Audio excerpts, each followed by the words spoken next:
মাগো পরীক্ষিত মহারাজের জন্ম হলো, শুভ দিন শুভ লগ্নে জন্ম নিয়ে নিলেন। যেই না জন্ম হয়েছে, দেখবেন বাবা লক্ষ্য করে, কারো বাড়িতে যদি নাতি জন্ম নেয় দাদুর কেমন আনন্দ হয়, আর একটা নাতনি জন্ম নিলে কেমন আনন্দ হয়। কি গো মায়েরা, নাতি জন্ম নিয়েছে বলে কথা, নাতনি নয়। তাই নাতি জন্ম নিয়েছে, কি হলো, ব্রাহ্মণগণ বৈষ্ণবগণ সনকাদি মুনি ঋষিগণ সবাইকে আহ্বান করেছে আজ যুধিষ্ঠির মহারাজ। আহ্বান কি শুধু করেছে, আর কি করলো, আহ্বান করে স্বর্ণ অশ্ব হস্তি সমস্ত কিছু দান করছে। দান করার পর জিজ্ঞাসা করছে, কি জিজ্ঞাসা করছেন, আমার মায়েরা বাবারা সবাই জানে বাচ্চা জন্ম নেওয়ার পর বাচ্চার একটা ঠিকুঞ্জি করতে হয় না? আচ্ছা, ঠিকুঞ্জিতে লেখা থাকে সে বাচ্চাটা বড় হয়ে কেমন হবে, হয় না? তাই আজ সেই ঠিকুঞ্জিটা নিয়ে ব্রাহ্মণগণ বৈষ্ণবগণকে বলছেন, ও ব্রাহ্মণগণ, ও বৈষ্ণবগণ, বলুন বলুন, আপনারা কৃপা করে বলুন, আমার এই নাতি বড় হয়ে আমাদের মতো এই ধর্মরাজ্য স্থাপন করতে পারবে তো, দেখভাল করতে পারবে তো?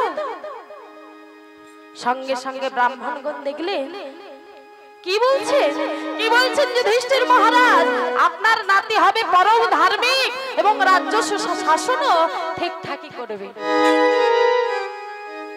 তবে তবে একটা জিনিস ভালো করে লক্ষ্য করতে পারছি, একটা জিনিস দেখা যাচ্ছে, আপনার নাতি যখন যুবক বয়স হবে, বিবাহ করার পর সন্তানদের জন্ম দেওয়ার পর একটা কাজ হবে, কি হবে না, আপনার নাতি ব্রহ্ম শাপগ্রস্ত হবে। কি বলছেন আপনি? হতে পারে না। যুধিষ্ঠির মহারাজ শান্ত হন, পরের কথাটা আমার শুনুন। শুধু ব্রহ্ম শাপগ্রস্ত হবে না, 7 দিন 7 রাত্রি অনিদ্রায় অনাহারে থেকে রাজ ঐশ্বর্য ভোগ বিলাস ত্যাগ করে শ্রী শ্রী সুখদেব গোস্বামীর নিকট ভাগবত কথা শ্রবণ এবং ভগবানের চরণ লাভ করবে। নিতাই গৌর প্রেমানন্দে হরি হরি। যেই নামায় কথা বলেছে, সঙ্গে সঙ্গে নয়ন জলে মুক্তা ভেসে যাচ্ছে। এত সুন্দর সন্তানকে আমরা আমাদের গৃহে পেয়েছি। মাগো, কথাটা ভালো করে মনে রাখবে।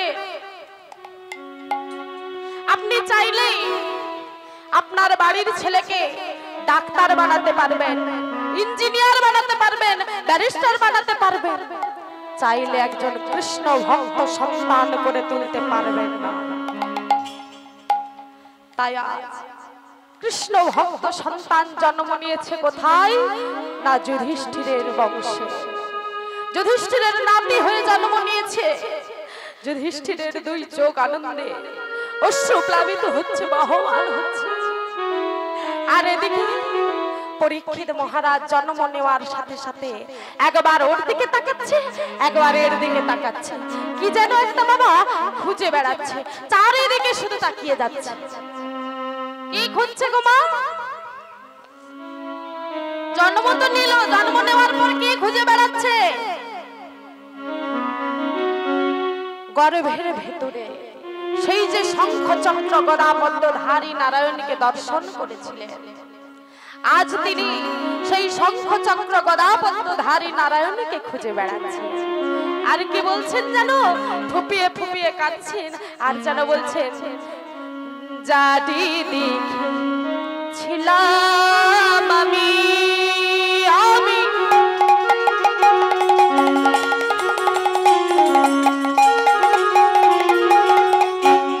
জাদি কোথায়, গর্ভের ভিতরে জানে দেখে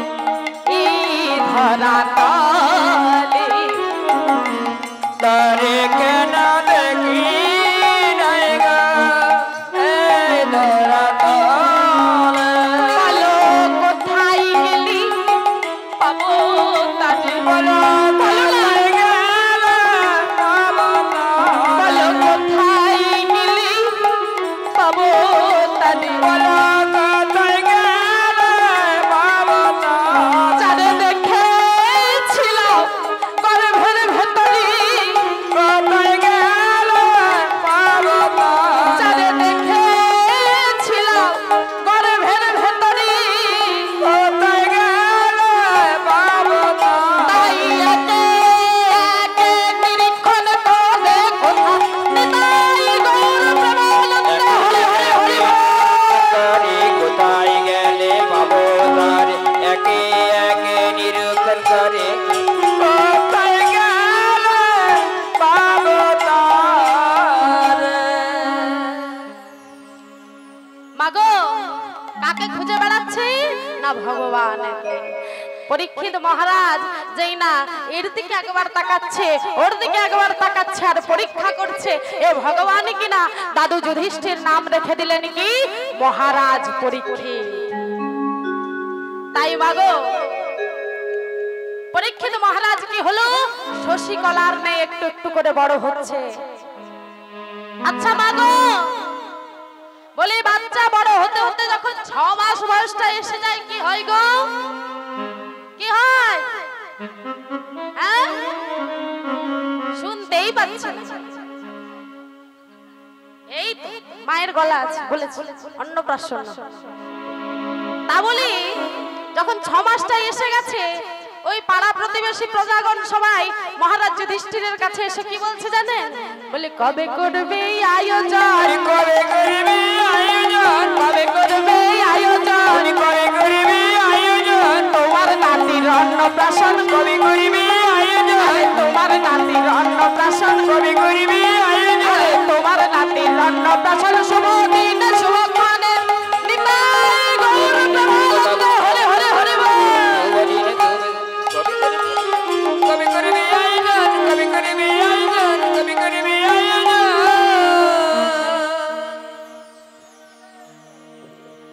মাগো 6 মাস বয়স হয়েছে অন্নপ্রাশন্ন। আচ্ছা অন্নপ্রাশন্ন বলবো না অন্নপ্রাশন বলবো কোনটা বলবো হ্যাঁ আপনাদের দিকে কোনটা হয় অন্নপ্রাশন্ন না অন্নপ্রাশন অন্নপ্রাশন আচ্ছা এবার আমি ভেঙে ব্যাপারটা বলে দিই আপনাদের দিকে কোনটা হয় আরো ভালো করে বুঝতে পারবেন। আচ্ছা অন্নপ্রাশন্ন যেটা সেটা কি হয় অন্ন যুক্ত প্রাশ যুক্ত অন্ন সমান কি হলো অন্নপ্রাশন্ন। অন্নপ্রাশন্ন কেমন হয় না অন্ন কাকে বলে আগে বলুন কাকে বলে ও মাগো ভাতকে বলে অন্ন গোবিন্দকে দেখানো প্রসাদকে বলা হয় অন্ন।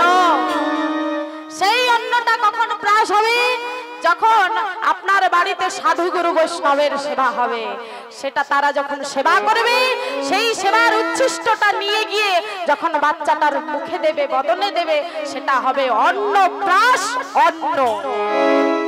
তাহলে কোনটা হয় অন্নপ্রাশন্ন হয় না মুখে ভাতটা হয় আমাদের দিকে কি হয় জানেন মুখে ভাত হয় অন্নপ্রাশন্ন হয় না আপনাদের দিকে হয় দেখে তো মনে হচ্ছে কিছু হলেও হয় সবগুলো মুখে ভাত হয় হয় কিছু হয় এই তো এই মা বলছে আমার লক্ষ্মী মা আগের থেকে বসে বসে এই তো আমার সঙ্গে কথা বলছে এত মা বসে রয়েছে কেউ কথা বলছে না এই মাই কথা বলছে বসে তাই মাগো আমাদের দিকে কিটা হয় বলবো না ছেড়ে দেব বলবো আচ্ছা বলছি তাহলে বাবা ভালো করে শুনুন কি করে জানেন এখনকার দিনে তো বাবা অন্নপ্রাশন্ন মানে যার নাতির হবে মানে দাদু মামা দাদু তারপরে যা হওয়ার তাই হবে সোনার জিনিস ছাড়া হবে না অন্নপ্রাশন্ন তাই কি করবে একটা সোনার চেন নিয়ে আসবে আর ঘরের দাদু তাকিয়ে বসে থাকবে কখন আনবে বিয়াই মশাই সেই সোনার চেনটা কি এনেছে একবার দেখা যেত। কি এনেছে গো? বারবার গিন্নিকে খোঁচা দিচ্ছে, ওগো কি এনেছে? বাবা যতক্ষণ পর্যন্ত না ওই পরমান্নটা বদলে দিচ্ছে দেখতে তো আর পাচ্ছে না, শুধু মনটা অস্থির হচ্ছে কখন দেখবো কখন দেখবো। সেই সময়টা এসে গেছে। এবার কি হয়েছে, মেয়ে বলছে বাবা কি এনেছো গলাতে পরিয়ে দাও। পরিয়ে দিল সোনার চেনটা। পরিয়ে দেওয়ার পরে বলছে দাও পরমান্নটা একটু বদলে দাও। দিল। তারপরে কি বললো, একটু এই যে মাছের মাথাটা নিয়ে এসেছি একটু আমার ছেলের বদনে দাও, না হলে আমার ছেলের বলবুত হবে কেমন করে, গায়ে শক্তি হবে কেমন করে, আমার ছেলে বড় হয়ে দেশে দশের সঙ্গে লড়াই করবে কেমন করে। মাগো এখন ঠেসে ঠেসে বড় বড় মাছের মাথা খাওয়াচ্ছ, একটু বড় হলে বাবা মায়ের মাথাটাকে আগে চিবিয়ে চিবিয়ে খাবে, তারপর দেশে দশের মাথা খাবে, তারপর জনগণের মাথা খেয়ে নেবে। তাই অন্ন প্রাশনটা বাদ দিয়ে অন্ন প্রাশনটা করার চেষ্টা করা। আর কি করা হয় অন্ন প্রাশনে? আরেকটা জিনিস হয় মা, কি হয় না বাচ্চার রুচি পরীক্ষা করা হয়, হয় না? কি কি দেওয়া হয় রুচি পরীক্ষার সময়? কি দেওয়া হয় মা? ও মায়েরা কি কি দেওয়া হয়? হ্যাঁ, কলম খাতা। আর কি? কলম খাতা বই অর্থ। যাদের বাড়িতে ধার্মিক যারা তারা দেবে ভগবত গীতা। যেহেতু যুধিষ্ঠির মহারাজ ছিল, রাজ্য শাসন করতো, তাই কি দিল, তরোয়ালটাও দিতে ভুললো না, তরোয়ালও দিল, সাজিয়ে দিল রুচি পরীক্ষার জন্য। মাগো দেখবেন যেই ছেলে ওই 6 মাস বয়সে কলম তুলবে, সে বড় হয়ে কি হবে? শাস্ত্র বলছে, আমি বলছি না, লেখক হবে। যে ছেলে অর্থ তুলবে সে অর্থ পিশাচ হয়ে যাবে। যে ছেলে বই তুলবে বা ভগবত গীতা তুলবে সে হবে ধার্মিক। যে তরোয়াল তুলবে সে কি হবে গো? আজ যুধিষ্ঠির মহারাজের নাতি পরীক্ষিত মহারাজ কি করলো, কি করছে দেখো। হামাগুড়ি দিয়া শিশু ভাগবত ভাবে, হামাগুড়ি দিয়া শিশু, হামাগুড়ি দিয়া শিশু, হামাগুড়ি দিয়া শিশু ভাগবত ধরে। হামাগুড়ি দিয়া শিশু, হামাগুড়ি দিয়া শিশু, হামাগুড়ি দিয়া শিশু ভাগবত ধরে। আর কি করলো? অস্ত্র ধারণ করে শিশু দক্ষিণ করে, অস্ত্র ধারণ করে শিশু দক্ষিণ করে। পরীক্ষিত মহারাজ, যুধিষ্ঠির মহারাজ, আপনার নাতি পরীক্ষিত মহারাজের বলিহারি যায়। আপনার নাতির কোনো তুলনা হয় না। আপনার নাতি এই জন্ম নেওয়ার সাথে সাথে 6 মাস না বয়স হওয়ার সাথে সাথে গোটা জগৎকে দেখিয়ে দিল সে পরম ধার্মিক হবে এবং অস্ত্র ধারণ করে দেখিয়ে দিল রাজ্য শাসন করবে। তাই প্রজাগণ বৈষ্ণবগণ কি করছেন গো? জয় ধ্বনি উলুধ্বনি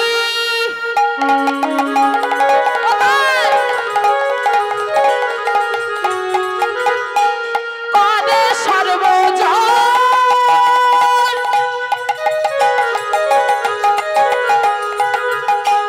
তা দেখিয়া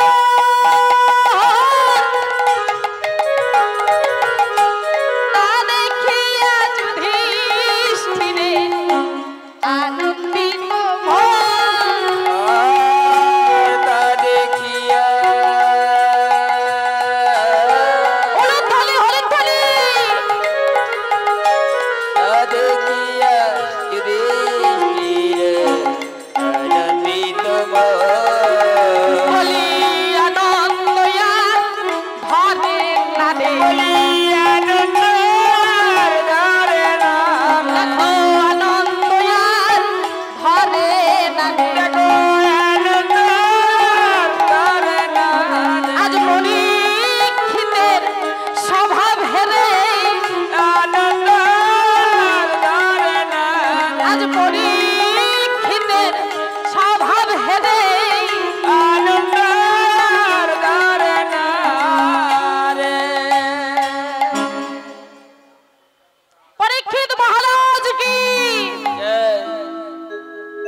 ঘরে আননি সব ঘরে ডেকে এসেছো।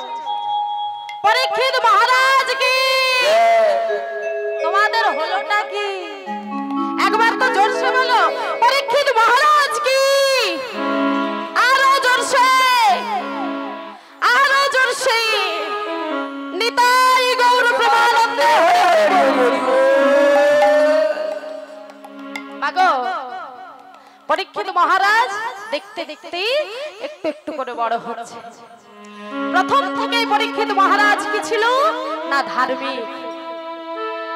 তার মায়ের সাথে মা উত্তরা দেবী যখন পুষ্প চয়ন করতে যেতেন, ওই পরীক্ষিত মহারাজ কি করত, তার পেছনটা ছাড়তো না। কেমন করে মা ভগবানের সেবা করছে, কেমন করে ভগবানকে নিবেদন করছে, কেমন করে পুষ্প চয়ন করে এনে ভগবানের গলাতে দিচ্ছে, সেগুলো সমস্ত কিছু ওই ছোট্ট বয়স থেকে লক্ষ্য করতে লাগলো পরীক্ষিত মহারাজ। মাগো তাহলে মা এখানে আমরা কি পাই, কি শিক্ষা পাই? মা ভালো হলে, মা ধার্মিক হলে সন্তানকে ধার্মিক হতেই হবে। তাই তো মা উত্তরা দেবীর ভগবানের প্রতি বিশ্বাস ছিল বলে তাই তো আজ পরীক্ষিত মহারাজ এই ধরাধামে অবতীর্ণ হতে পেরেছে। তাহলে মা যদি ভালো হয়, মাটি যদি ভালো হয়, সন্তান ভালো হবে। নেপোলিয়ন তাই বলেছিলেন, if you a good mother then I shall give you a good nation। তোমরা যদি আমায় একটি ভালো মা উপহার দাও, আমি তোমাদের ভালো জাতি উপহার দিতে পারি। তাহলে মাকে ভালো হতে হবে। কৌশল্যার মতো মা ছিল বলে ছেলেটা রামচন্দ্র হয়েছে, দেবকীর মতো মা ছিল বলে ছেলেটা কৃষ্ণ হয়েছে, আর সচি মায়ের মতো মা ছিল বলে ছেলেটা হয়ে গেল শ্রীকৃষ্ণ চৈতন্য মহাপ্রভু। মা যদি ভালো হয়, সন্তান ভালো হবেই হবে। আচ্ছা মা, এই কদিন আগে এই হোলি পূর্ণিমা, দোল পূর্ণিমা গেল, আর হোলি উৎসব হলো না, হয়েছে না? তাহলে বলুন তো হোলি উৎসবটা কিসের জন্য হয়? হোলি উৎসব কিসের জন্য হয়? কিসের জন্য হোলি হয়? হোলি উৎসবটা কিসের জন্য হয় কেউ জানেন, বলতে পারবেন? দোল পূর্ণিমাতে মহাপ্রভুর জন্মদিন, কিন্তু হোলিতে নয়। হোলিটা কিসের জন্য হয়? হোলিটা বাবা ভালো করে জেনে নিন। হিরণ্যকশিপুর কে ছিলেন? দৈত্যরাজ। দৈত্যরাজ ছিলেন, দৈত্য ছিলেন, অসুর ছিলেন। আর তার সন্তান কে ছিল? ভক্ত প্রহ্লাদ। আর ভক্ত প্রহ্লাদের মায়ের নাম কি ছিল? কয়াধুর। তাহলে মা, একটা দৈত্যরাজের ঘরে যদি কৃষ্ণ ভক্ত সন্তান হয়, তার পিতা যদি দৈত্য হয়, কখনো মেনে নিতে পারবে? সন্তান কৃষ্ণ ভজন ছাড়া কিছু জানে না, আর পিতা কৃষ্ণ ভজন করে না। সন্তান সর্বত্র কৃষ্ণকে দেখতে পায়, আর পিতা যেখানেই দেখতে পায় সেখানেই মনে করে আমি এই বুঝি একে হত্যা করে ফেলবো, মেরে ফেলবো। তাই কি করলো প্রহ্লাদ? কৃষ্ণ ভক্ত, তাই প্রহ্লাদকে মারার জন্য উঠে পড়ে লাগলো। বিভিন্ন ভাবে বলার চেষ্টা করেছে প্রহ্লাদকে মারার জন্য। শেষ পর্যন্ত আশ্রয় নিল কার কাছে? না, ওই হিরণ্যকশিপুরের বোন হোলিকার কাছে। হোলিকা কি ছিল? না বাবা, বরপ্রাপ্ত ছিল। কি বরপ্রাপ্ত? না, অগ্নির ভেতরে প্রবেশ করলে সে কখনো দগ্ধীভূত হবে না। তাই কি করলো? ওই ছোট্ট প্রহ্লাদকে হোলিকা ভুলিয়ে ভালিয়ে 5 বছরের সন্তানকে কোলে নিয়ে অগ্নিকুণ্ডে প্রবেশ করলো, অগ্নির ভেতরে। যেই না প্রবেশ করেছে, মাগো অহংকারে বশীভূত হয়ে হোলিকা ভুলে গেল একা প্রবেশ করা যাবে, দুজনকে নিয়ে প্রবেশ করা যাবে না, আর অশুভ কোনো কাজে লাগানো যাবে না।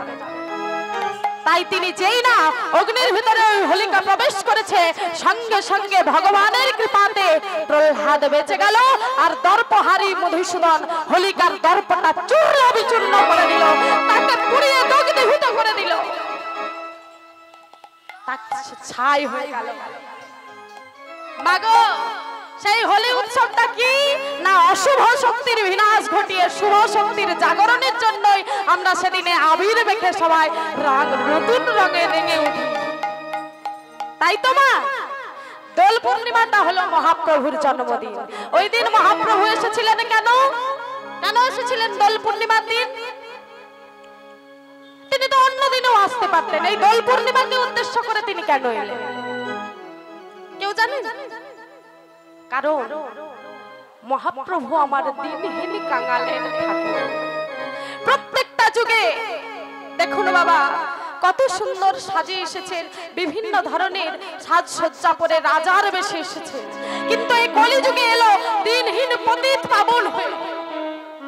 কেন? কারণ তিনি কি করলেন?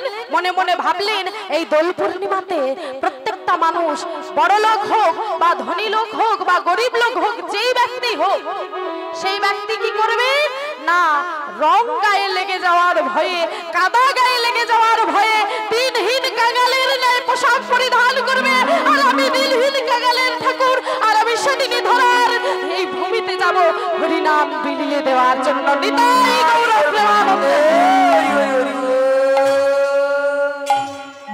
তাই মাগো সেই দিন দোল পূর্ণিমা, মহাপ্রভুর জন্মতিথি। এটা কত নম্বর মহাপ্রভুর জন্মতিথি কেউ জানে? 539 বছর আগে, এটা 539 বছর হলো। তাই মাগো সন্তান যদি ভালো হয় মা ভালো হবে, এর আমরা প্রমাণ পেলাম। তাই কি হচ্ছে আস্তে আস্তে ওই সন্তান পূজা অর্চনা সমস্ত দিক থেকে পারদর্শী হয়ে উঠল। বেদ বিদ্যা শাস্ত্র যে দিক থেকে বলুন সমস্ত দিক থেকে যুধিষ্ঠির মহারাজ এবং তার মা উত্তরা দেবী কি করলো? তাকে পারদর্শী করে তুললো। এবার যুধিষ্ঠির মহারাজ মনে মনে ভাবছে আমাদের তো সময় হয়েছে, আমরা এবার চলে যাব, আমাদের ডাক এসে গিয়েছে। যাওয়ার আগে আমার নাতিকে আমার এই রাজ্যের দায়িত্বটা দিয়ে যেতে হবে। তাই কি করতে হবে? ওকে কেমন ভাবে রাজ্য শাসন করতে হয় সেদিকটা ওকে দেখিয়ে দিতে হবে। তাই কি করলো না মাগো? পরীক্ষিত মহারাজকে বললো, দাদু ভাই আমার তো বয়স হয়েছে, আমি তো আর বেশি দিন এই ধরাধামে থাকবো না, তার আগে বলে দিয়ে যায় তুমি কেমন করে রাজ্য শাসন করবে। কি করবে জানো? ভালো করে শুনে নাও, রাজনীতির কথা কিছু শুনো সাবধানী, শোনো সাবধান, পরদ্রব্যে লোভ না করিবে কদাচিৎ, করিবে কদাচিৎ, আর পর স্ত্রীকে মাতৃবৎ দেখিবে শত, দেখিবে সতত। মাগো রাজনীতির শিক্ষা দিলেন, সবাইকে পুত্র স্নেহে দেখবে, পরদ্রব্যে লোভ করবে না, আর সমস্ত নারী জাতিকে মায়ের চোখে দেখবে। শোনো দাদু ভাই, তোমাকে তো রাজনীতির কথা বলে গেলাম, এবার দমনটা কেমন করে করবে সেই শিক্ষাটাও তো তোমায় নিতে হবে। তুমি দমনের শিক্ষাটা নাও। তোমার রাজ্যে কোনো যদি দুরাচারী অত্যাচারী ব্যক্তি প্রবেশ করে, তুমি সঙ্গে সঙ্গে তাকে তরল দিয়ে তার উপর আঘাত হানবে এবং তোমার প্রজাদেরকে তুমি রক্ষা করবে, তোমার রাজ্যকে তুমি রক্ষা করবে। এই শিক্ষা দিলেন। আর বললেন শোনো, রাজনীতি এত সহজ নয়, রাজা হওয়া এত সহজ নয়। রাজা যদি ভালো হয় রাজ্য ভালোভাবে চলবে, রাজা যদি অত্যাচারী ব্যভিচারী দুরাচারী হয়ে যায় প্রজারাও সেই দুরাচারী ব্যভিচারী হয়ে যাবে।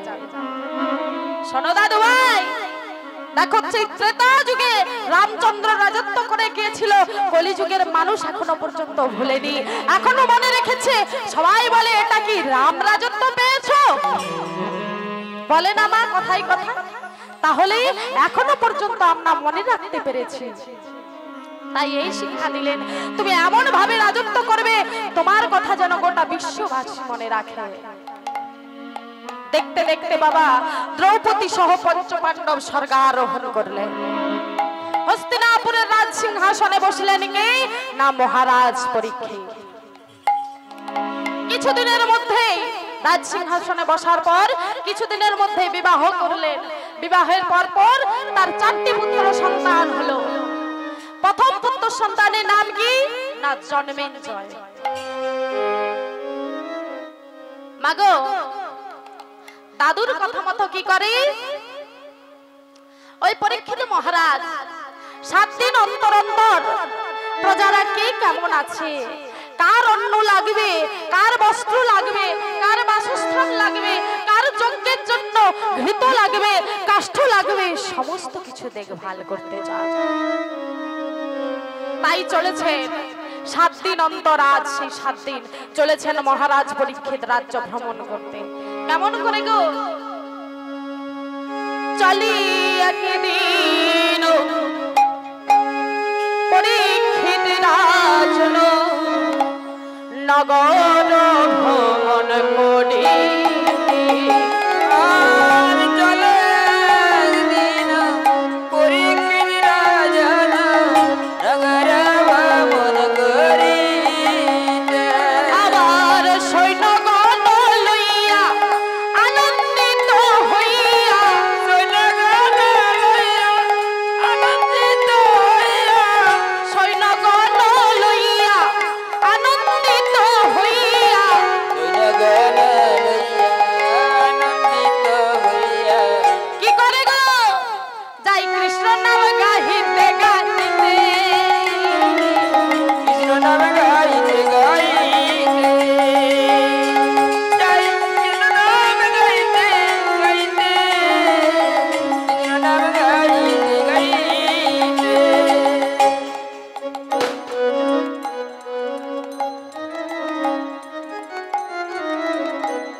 তাদের কি আনন্দ, কি আনন্দ, কি আনন্দ, কি আনন্দ চলেছে যত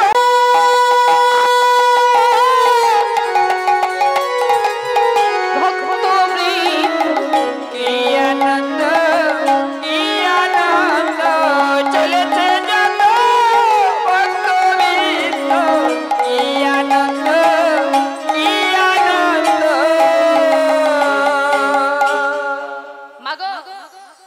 রাজ্য ভ্রমণে চলেছেন মহারাজ পরীক্ষিত প্রজাগণকে সঙ্গে নিয়ে। ঠিক মতো সময় কি শুনতে পেলেন?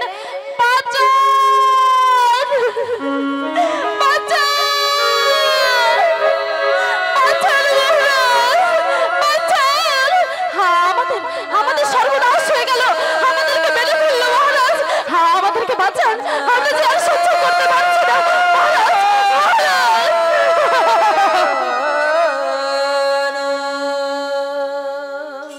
ছুটতে ছুটতে গিয়ে মহারাজ পরীক্ষিত ঘোড়া থেকে এক লাম্ফ দিয়ে দেখতে পেলেন। অবাক হয়ে গেলেন, চমকে উঠলেন রাজা পরীক্ষিত। কি হচ্ছে? আমার রাজ্যে এত বড় অত্যাচার! একটা কালো কুৎসিত বর্ণের মানুষ একটা মোটা লাঠি হাতে নিয়ে একটা বৃষকে প্রহার করে চলছে, প্রহার করে চলেছে, প্রহার করে চলেছে। প্রহার করতে করতে ওই বৃষটি 3টে পাকে বাবা ভেঙে দিয়েছে। একটি পায়ের উপর ভর দিয়ে দাঁড়িয়ে রয়েছে, আর পাশে একটি গাভী মাতা দাঁড়িয়ে থর থর থর থর করে কাঁপছে, থর থর থর থর থর থর করে কাঁপছে। মহারাজ পরীক্ষিত সম্মুখে গিয়ে ওই বৃষটিকে জিজ্ঞাসা করলেন, বলি আপনি কে? সঙ্গে সঙ্গে বললেন, মহারাজ আমি হলাম ধর্ম। এই কালো কুৎসিত বর্ণের মানুষটা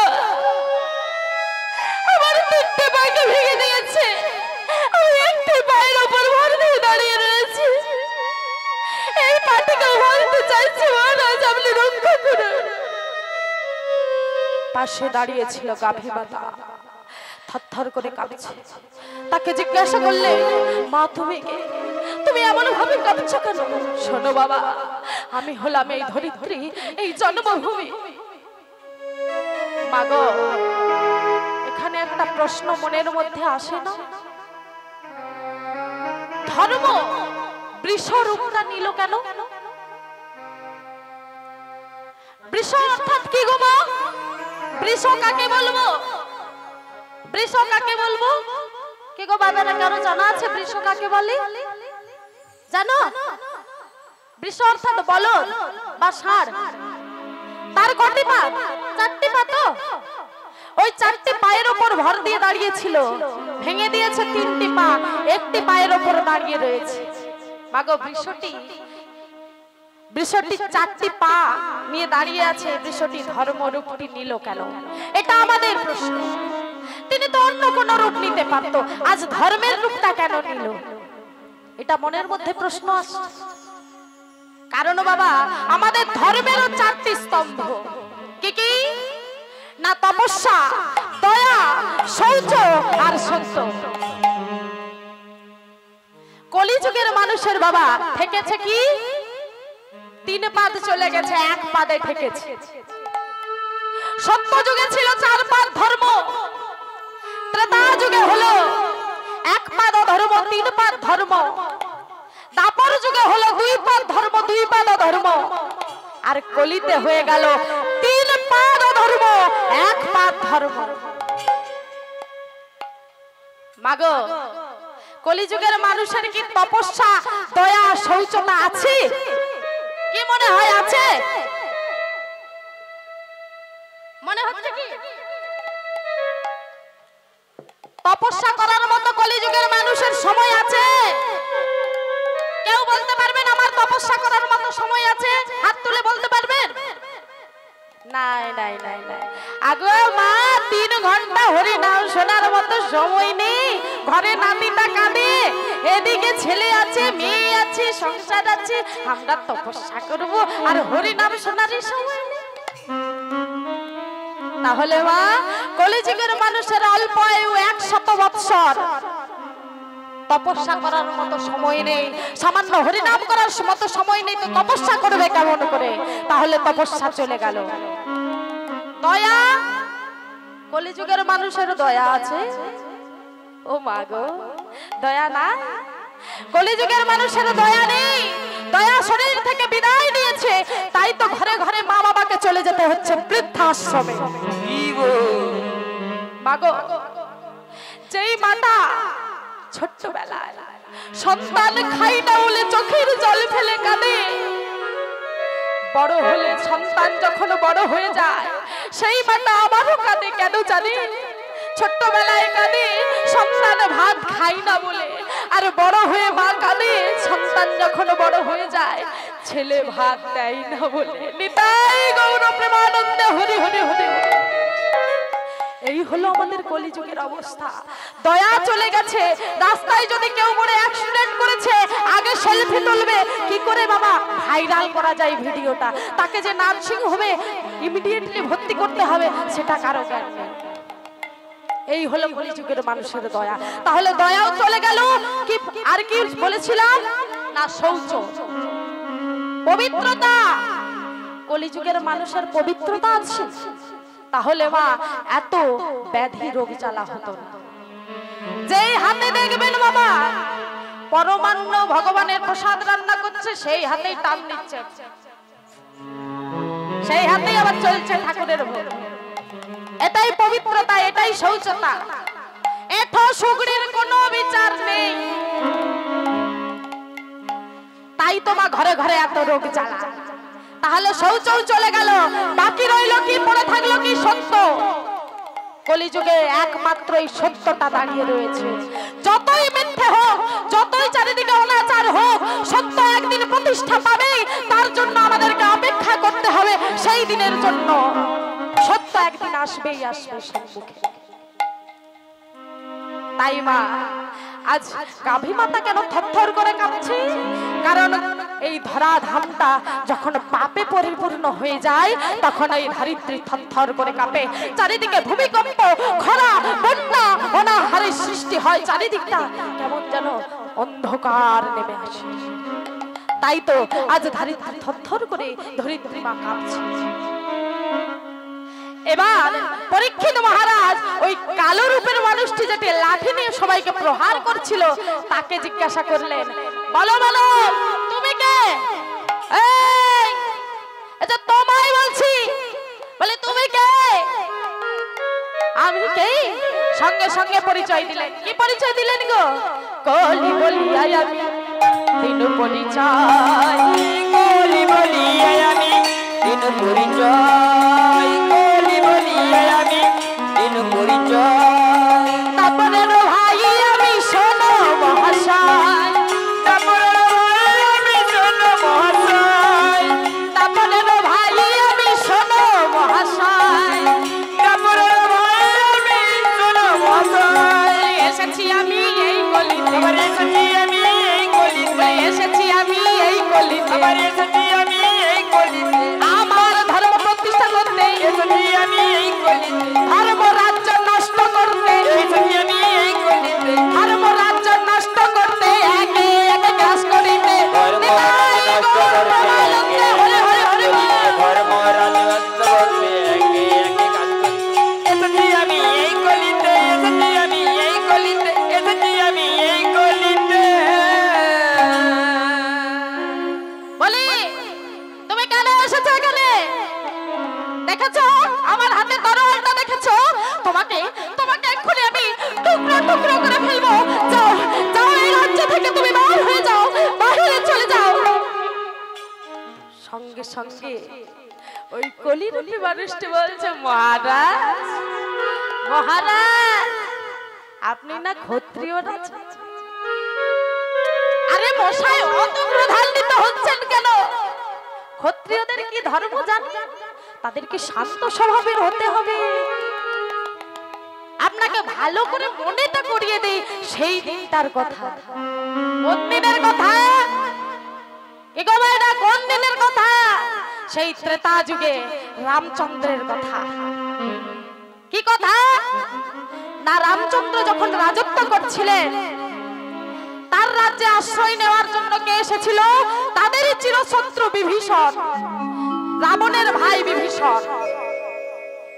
যেই না আশ্রয় নিতে এসেছে, সঙ্গে সঙ্গে ভ্রাতা লক্ষণ বলে উঠল, দাদা দাদা গো, তুমি তুমি এই শত্রুকে তোমার রাজ্যে ঠাঁই দিও না দাদা। যদি ঠাঁই দাও তাহলে আমাদের এই ধর্ম রাজ্যটা নষ্ট করে দেবে। সঙ্গে সঙ্গে যেই না এই কথা বলেছে, তখন রামচন্দ্র কি বলেছিল জানে? বলেছিল, ভ্রাতা তোমাকে আমি এই রাজ্য থেকে বের করে দিতে পারি, কিন্তু একজন আশ্রয়হীন মানুষকে আশ্রয় দেওয়ায় ক্ষত্রিয়দের মূল ধর্ম এবং মূল কর্ম। তাই করবে আনন্দে, হরি হরি হরি হরি। তাই মাগো,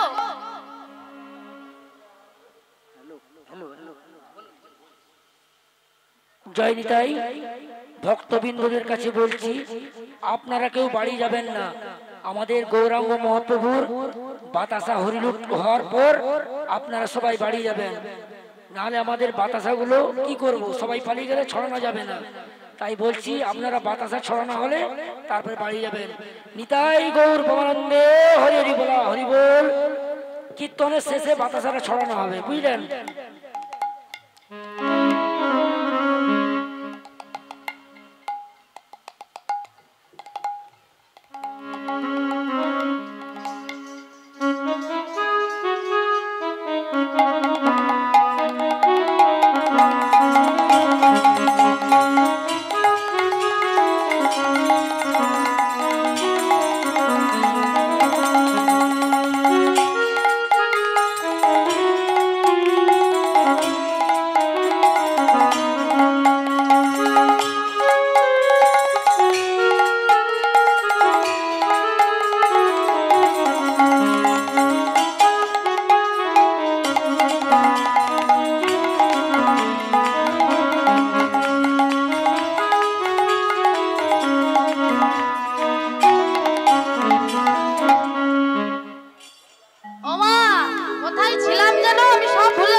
ছিলাম গো?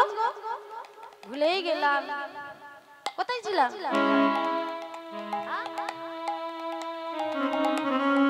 নাম?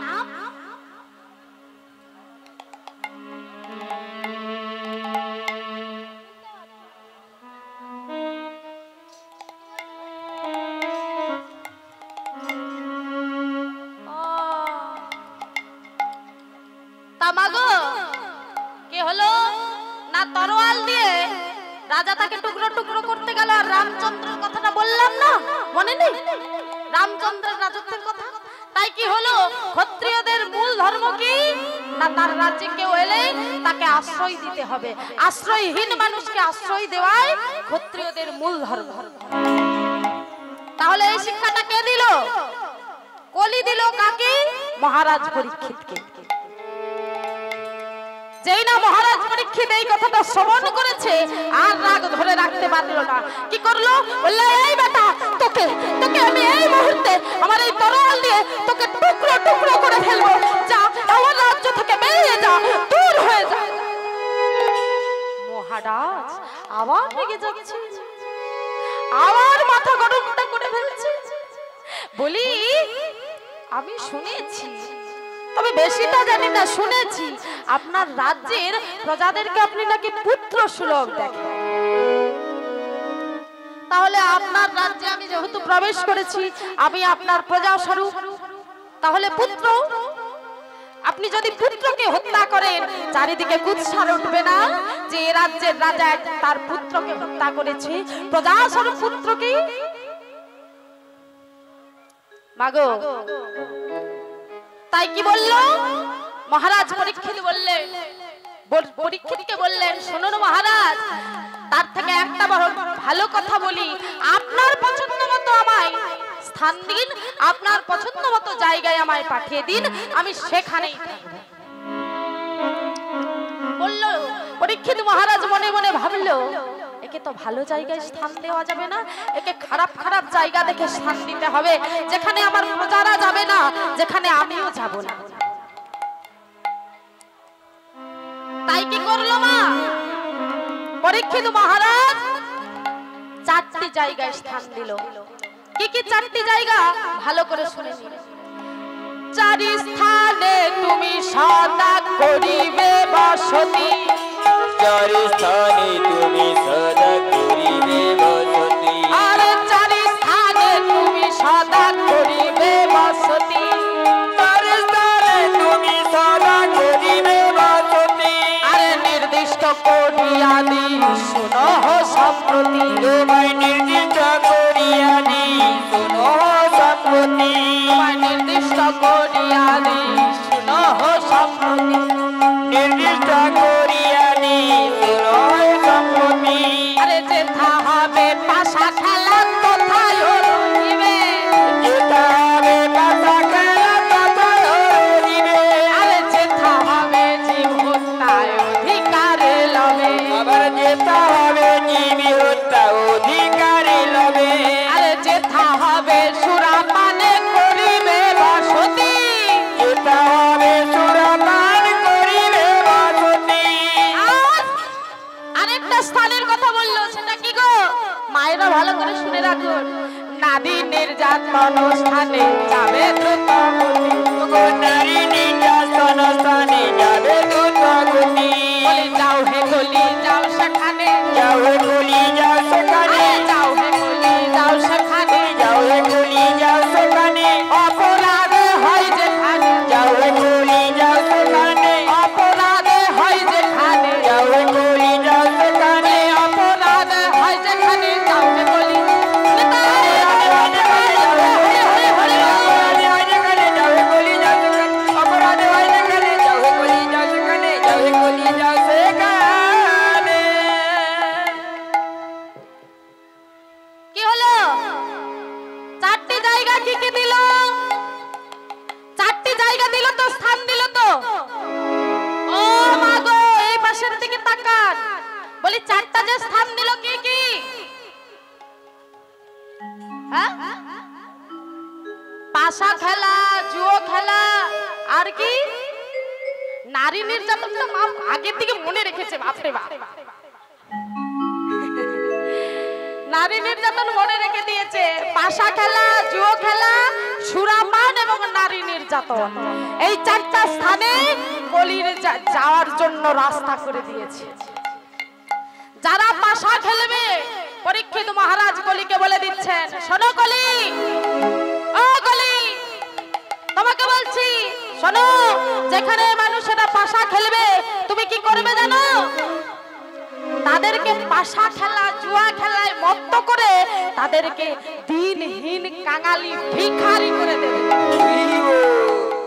আর কি করবে? আর কি করবে? যারা সুরাপান করবে কি করবে? যারা সুরাপান করবে তাদেরকে কি করবে জানো? যারা সুরাপান করবে এবং যারা সুরাপান করাবে, যারা বিক্রি করছে, তাদের জন্য অফার আছে। বলে দিল, শোনো, যারা সুরাপান করবে এবং যারা সুরাপান করাবে তাদেরকে ওই সুরাপানে মত্ত করে এমন বেহুশ করবে রাস্তাতে যেন সারা রাতটা কাটিয়ে দেয় এবং তাদের মুখে জল দেওয়ার জন্য যেন একটু কুকুর শৃগালগুলো একটু এসে যায়। নিতাই গৌর প্রেমানন্দে হরি হরি। আর কি বললো? নারী নির্যাতন স্থান, সেখানে সবার আগে যাবে যেই সমস্ত পুরুষেরা নারীর উপর অত্যাচার করবে, তাদেরকে একদম দিনহীন কাঙালি ভিখারিনী করে পথের বাইরে নিঃস্ব করে দেবে, তারা যেন পথে পথে ঘুরে বেড়ায়। মায়েরা বলে, আজ থেকে আমাদের কোনো চিন্তা নেই, ঘরে যে যা মুড়টা ধরবো না, যা ইচ্ছে তাই করবো, নারী নির্যাতন তো আর কেউ করতেও পারবে না, পূজা মা বলে দিয়ে গেছে, তাই তো মা? তাই গৌর প্রেমানন্দে হরে হরে। চারটি স্থান দিয়ে দিয়েছে, কলির মন মানছে না। কলি বলে, আমি তো এই সমস্ত কি স্থান চাই জানি না মহারাজ, আমি তেমনই কিছু নয়, এমন একটা জায়গায় স্থান চাইছি। বলবো মহারাজ? আরে বলবো বলবো কি করছো, বলোই না। তাহলে বলি শোনো, আমি সোনাতে করিব বসতি, ওগো মহারাজ,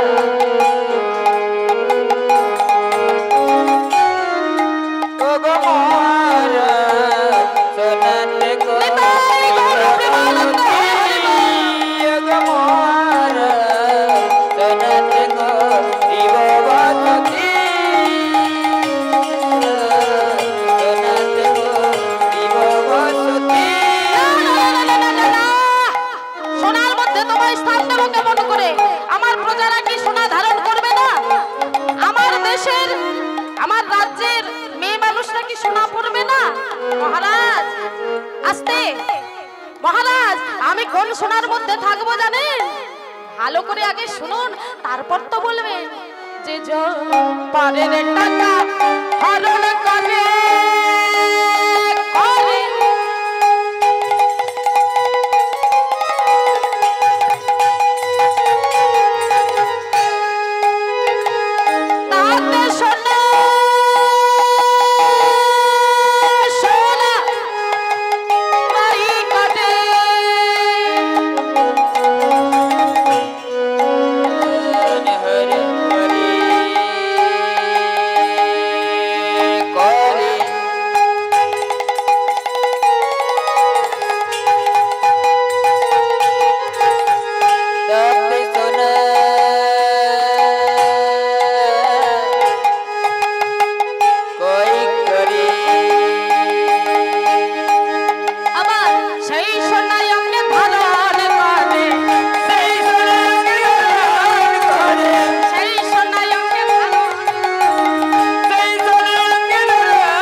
সোনাতে করিব বসতি, ওগো মহারাজ, সোনাতে করিব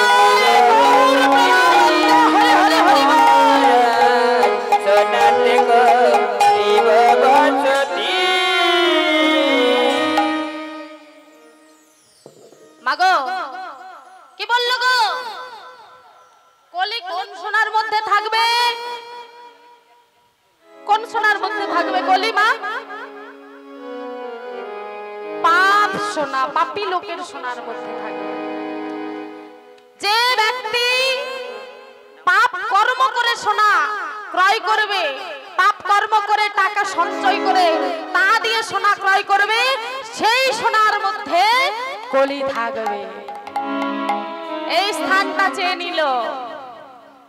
আর পরীক্ষিত মহারাজ মনে মনে করলেন, ওই সমস্ত বাজে কাজ তো আমার প্রজারা কেউ করে না এবং আমিও তো করি না, আমার এটা ধর্মরাজ্য, অধর্মের কাজ কেউ করবে না, তাই ওকে ওই পাপী সোনার মধ্যে থাকতে দিতে পারি। তাই কি করলো, এত চিন্তি নরপতি দেন অনুমতি, পাপ সোনা মধ্যে তুমি করিবে বস, তুমি করিবে বসতি। তাহলে কলি ক জায়গায় স্থান নিল মা? 5 জায়গায় স্থান নিয়ে নিয়েছে। 5টা জায়গায় স্থান নিয়ে নিল। 5টা জায়গায় স্থান নিয়ে এবার কলি মহারাজ পরীক্ষিতের আগের দিকে এরকম ভাবে দাঁড়িয়ে রয়েছে। বাবা পরীক্ষিত মহারাজের যেই না আগের দিকে দাঁড়িয়ে রয়েছেন, পরীক্ষিত মহারাজ বলছেন, এই কলি, সকাল সকাল তোর বদনটা দর্শন করলাম, জানি না আমার দিনটা কেমন যাবে, তুই আগের দিক থেকে সরে যা, পথ ছাড়। বললে মহারাজ, আমার কার্যটা আমার হাসিল হয়ে গেছে, আমি যেই উদ্দেশ্যে এসেছিলাম সেই উদ্দেশ্য আমার সফল হয়ে গেছে। আমি কি করতে এসেছি জানো, আর কি করব জানো?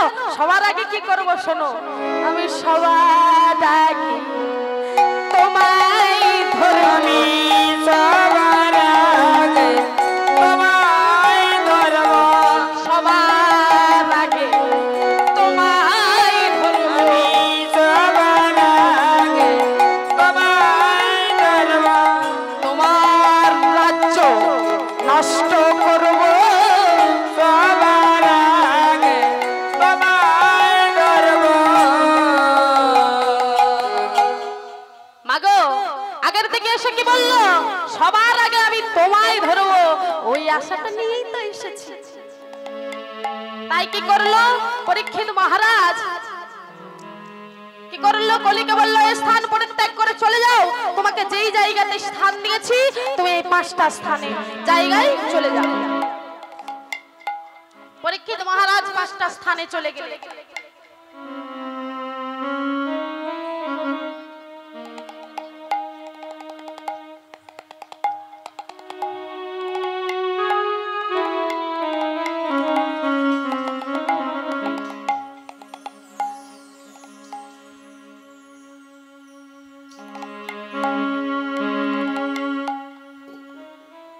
তাই কি করলো মা, 5টা জায়গায় স্থান দিয়েছে।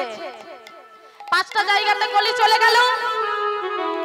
5টা জায়গাতে কলি চলে গেছে। এবার মহারাজ পরীক্ষিত রাজ্যে ফিরে এসে কি করলো, চারিদিকে ঘোষণা করে দিল, প্রজাদের ঘোষণা করে দিল, শোনো প্রজাগণ, তোমরা কেউ এই 5টা স্থানে যাবে না, কারণ এই 5টা জায়গার মধ্যে কলির বসতি। তাই মা কি করলো, এই 5টা স্থানে প্রজারা কেউ যাওয়ার নাম পর্যন্ত ধরলো না।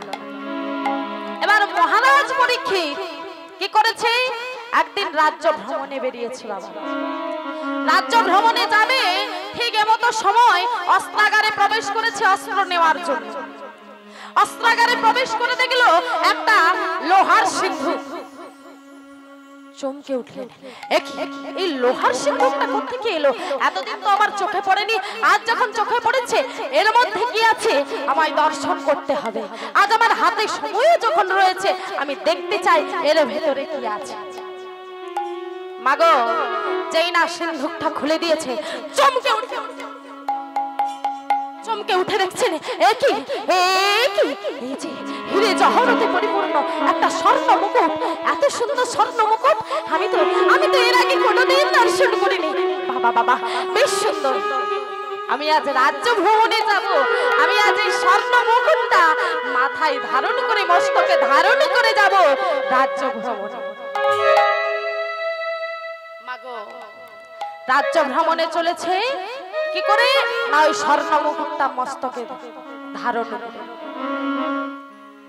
পথে যেতে যেতে বাবা খানিকটা গেছে, আর কলি মনে মনে ভাবছে, এই তো সুযোগ, সবার লক্ষ্যে ওই মহারাজের মুকুটে আমায় বসতে হবে, প্রবেশ করতে হবে। যেই না বাবা কলি গিয়ে মহারাজের মস্তকে চাপলো, সঙ্গে সঙ্গে ওই পরীক্ষিত মহারাজের গলাটা শুষ্ক হয়ে এলো। তেষ্টায় তেষ্টায় জীবনটা যেন ছাড়তে বসেছে।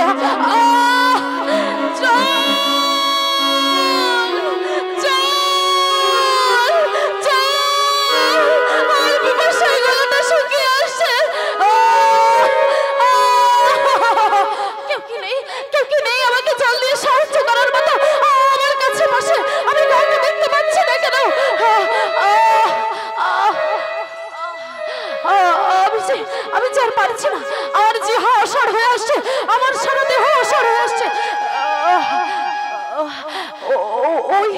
ওই দূরে একটা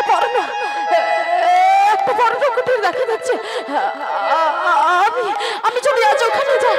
ওখানে গেলে আমার বোধহয় পিপাসাটা নিবারণ হবে। সঙ্গে সঙ্গে বাবা ক্লান্ত পরিশ্রান্ত হয়ে যে কোনো প্রকারে সেই মুনির আশ্রমে গিয়ে উপস্থিত হয়।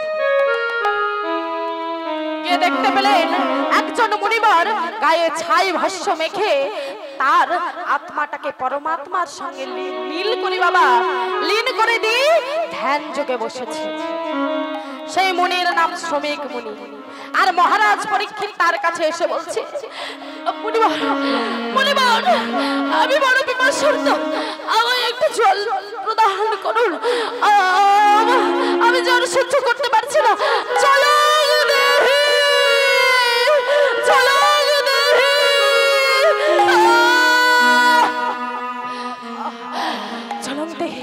চলো দেহি মুনিবর, মুনিবর, মুনিবর উত্তর দিন, আমায় জল প্রদান করুন, জল দান করুন।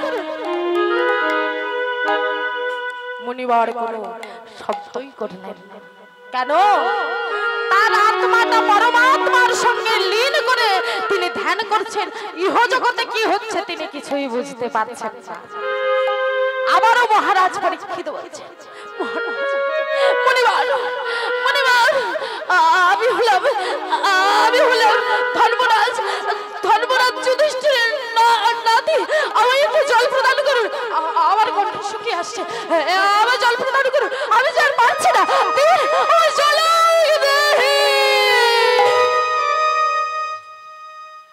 যখন বাবা বারবার অনুরোধ করা সত্ত্বেও কেউ জল পান করালো না, সঙ্গে সঙ্গে ক্রোধে জর্জরিত হয়ে গেল। কি করলো মহারাজ? মহাক্রোধে রাজা তখন জ্বলিয়া উঠিল, কি দণ্ড উচিত হয় ভাবিতে লাগি, রাজা ভাবিতে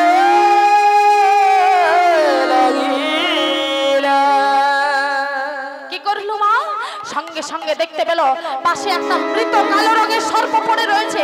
সঙ্গে সঙ্গে ধনুকের পাশ দিয়ে ধরে এনে সেটাকে কি করলো না ওই মুনির গলাতে জড়িয়ে দিল। শ্রমিক মুনির গলাতে জড়িয়ে দিয়ে বলছে, মুনিবর, তোমার উচিত শিক্ষা হয়েছে, আমায় তুই একটু জল পান করাতে পারলে না।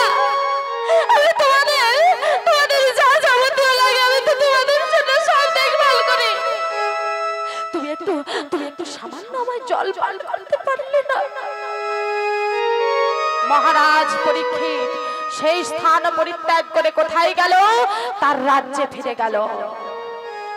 মাগো, রাজ্যে ফিরে গিয়ে যেই না ওই স্বর্ণ মুকুটটা মস্তক থেকে খুললো, সঙ্গে সঙ্গে কলিও মাথা থেকে নেমে গেল। চমকে উঠলেন রাজা পরীক্ষিত, দেখি এভাবে কি করেছে? সামান্য এক গ্লাস জলের জন্য আমি ওই সাধুর উপর এমন ভাবে, মুনির উপর এমন ভাবে এখন তো অত্যাচারটা করলাম কেমন করে? আমি এত পাষণ্ড হলাম কেমন করে? এ তো আমি স্বপ্নেও কোনোদিনও ভাবি না। আমি তো প্রজাদেরকে পুত্র স্নেহ দেখে আমার এমনটা হলো কেন? বলো না আমার এমনটা হলো কেন? একবার বলো না। হাই হতাশ করছে বাবা। মাগো, এখানে একটা প্রশ্ন মনের মধ্যে আসে না? মহারাজ পরীক্ষিত যে কিনা কলিকে তার রাজ্যে স্থানই দিতে চাইছিল না, সে কি করে, তার মাথায় কি করে কলিটা চড়ে বসলো? সে কেমন করে সাধুগুরু বৈষ্ণবদের ওপর এমন করে নির্মম পাষণ্ড অত্যাচার করলো? এমন ব্যবহারটা কেন করলো? এর একটা বাবা তত্ত্ব রয়েছে। কি তত্ত্ব? না মাগো, যেই মুকুটটা পরিধান করে আছে ওই মুকুটটা হলো পাপী রাজা জরাসন্ধের মুকুট। জরাসন্ধকে না কংসের শ্বশুর মশাইয়ের নাম হলো জরাসন্ধ। ওই জরাসন্ধের মুকুট কি করে এলো এখানে? না ভীমের সঙ্গে জরাসন্ধের যুদ্ধ হয়েছিল। যুদ্ধ হওয়ার পর ভীম কি করেছিল? না জয়লাভ করেছিল। তাই ভীম ওই মুকুটটা উপহার হিসেবে পেয়েছিল। সেই মুকুটটা ভীম কৃষ্ণকে উপহার দিয়েছিল। কৃষ্ণ আবার ভীমকে ফিরিয়ে দিয়েছে। ভীম পাপী লোকের সোনা বলে এক ধারে রেখে দিয়েছে। কোথায়? না ওই সিন্ধুকের মধ্যে, লোহার সিন্ধুকের মধ্যে। কোনদিন ধারণ করেনি। আজ সেটা পরীক্ষিত মহারাজ না জেনে না বুঝে ধারণ করেছে বলে ওই পাপী লোকের সোনা ধারণ করার জন্য, পাপ সোনা ধারণ করার জন্য তার মস্তকে কলি চলে বসলো। নিতাই গৌর প্রেমানন্দে হরি হরি হরি বল। ও মা, বাবারা যখন সোনাগুলো এনে দেবে একটু দেখে নেবেন কোথা থেকে আনছে, না হলে কিন্তু পাপ মাথায় চড়ে বসবে। স্বামীকেও জ্ঞান করবেন না, শ্বশুর শাশুড়িকেও জ্ঞান করবেন না, ছেলেকেও জ্ঞান করবেন না, সবাইয়ের উপরেই চলবে। তাই মাগো, কি হলো? পরীক্ষিত মহারাজের মাথায় কলি চড়ে বসেছিল বলেই সে সাধুগুরু বৈষ্ণবকে কোনো সম্মান করেনি। তাই তো সে এমন ব্যবহারটা করেছে। আর এদিকে কি হয়েছে? না শ্রমিক মুনির গলাতে সর্পটা জড়িয়ে ধরে আছে। এটা লক্ষ্য করলো কে? না দেখতে পেল তারই এক শিষ্য গৌরমুখ।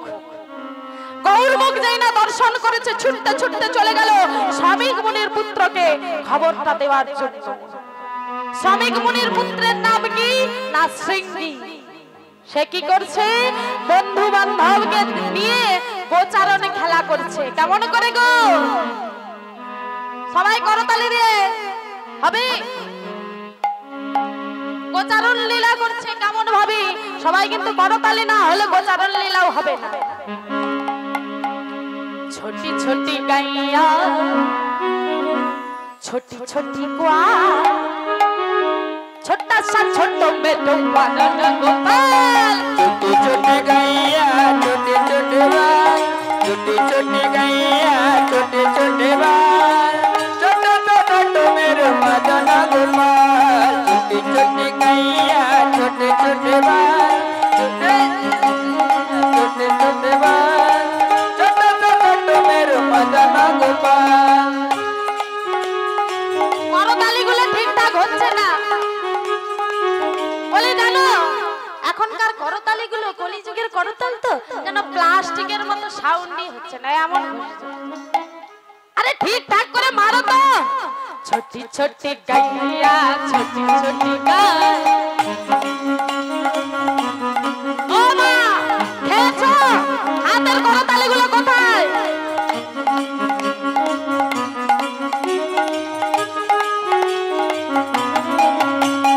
छोटे छोटे गैया छोटे छोटे बाल, छोटे छोटे गैया छोटे छोटे बाल, छोटा सा छोटे मेरे मदन गोपाल।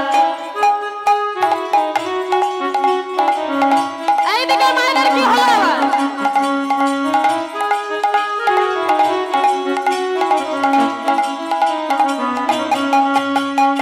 আগে আগে গাইয়া পিছে পিছে গোয়াল। आगे आगे गैया पीछे पीछे ग्वाल, देखो आगे आगे गैया पीछे पीछे ग्वाल। आगे आगे गैया पीछे पीछे ग्वाल, और पीछे से पीछे मेरे मदन गोपाल। छोटे छोटे गैया छोटे छोटे बाल, छोटे छोटे गैया छोटे छोटे बाल, छोटा सा छोटे मेरे मदन गोपाल।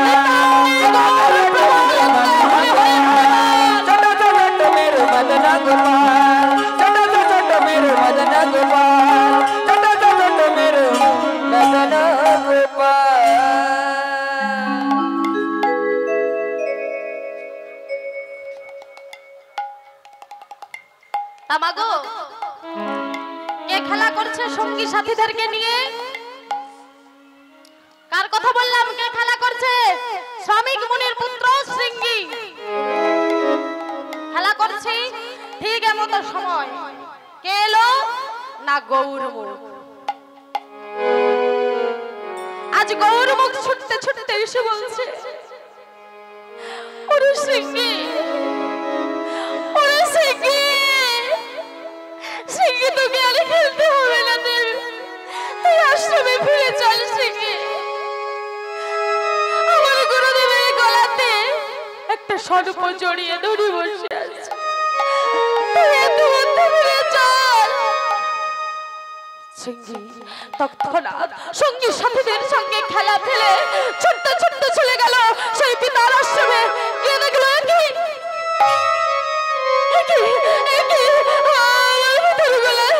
এমন ভাবে সর্প জড়িয়ে ধরে আছে। সঙ্গে সঙ্গে বাবা সর্পটাকে কি করলো না তৎক্ষণাৎ সর্পের মুখটা টিপে ধরলো। একই চমকে উঠলো শৃঙ্গী।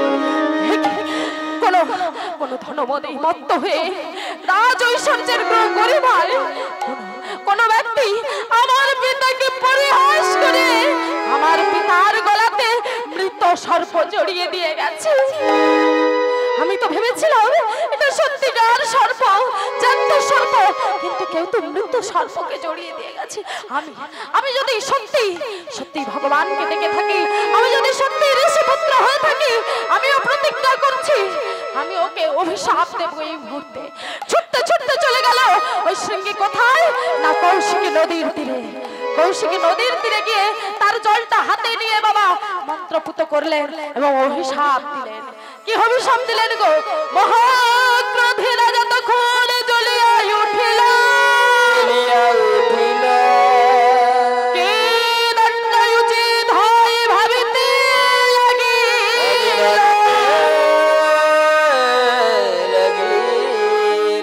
আজ হতে গণনায় সপ্তম দিবসে তক্ষক দংশনে মৃত্যু হবে তব কর্ম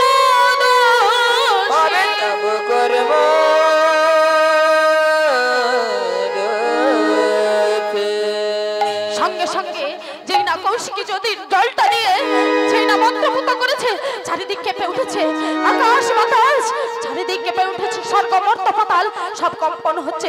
শ্রমিক মুনির ধ্যানটা বলে উঠলো, কোন অশুভ লক্ষণ, চারিদিকটা কেমন যেন হয়ে আসছে। কি হলো? সঙ্গে সঙ্গে চোখটা খুলে দেখলো তারই পুত্র শৃঙ্গী পাশে বসে বসে হা পিতা করে ক্রন্দন করছে।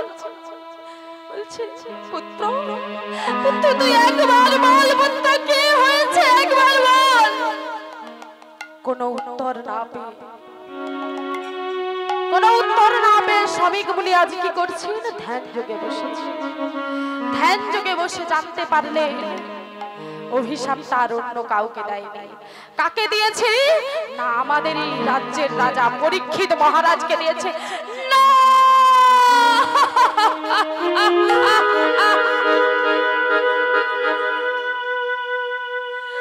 তুই কি করেছিস শৃঙ্গী?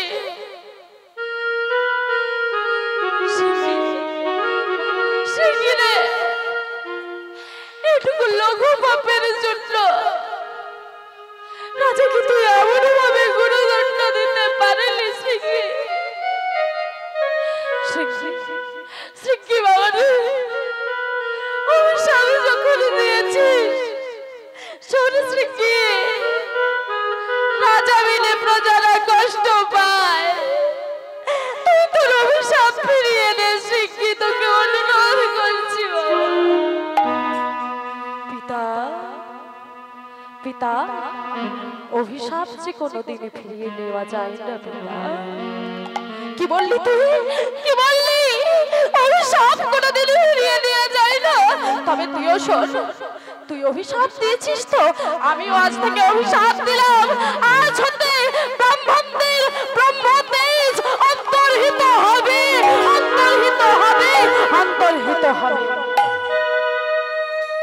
মাগো সেই থেকে ব্রাহ্মণরা যদি কোনো অভিশাপ করে আর কাজে লাগে না।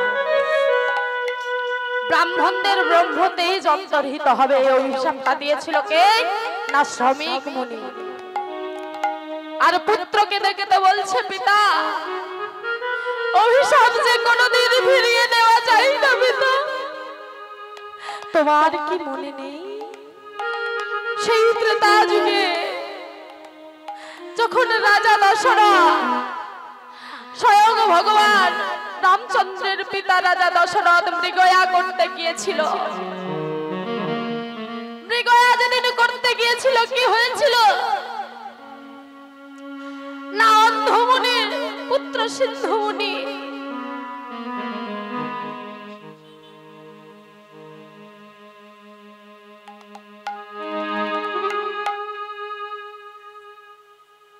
তুমি ফোটা বলে আমি ফুটি গয়া ঝরা বলে জরি তুমি ফোটা বলে ফুটি গো দয়াল ঝরা বলে ঝরি তুমি ফোটা বলে ফুটি গো দয়াল ঝরা বলে জরি ফুটি গো দয়াল ঝরা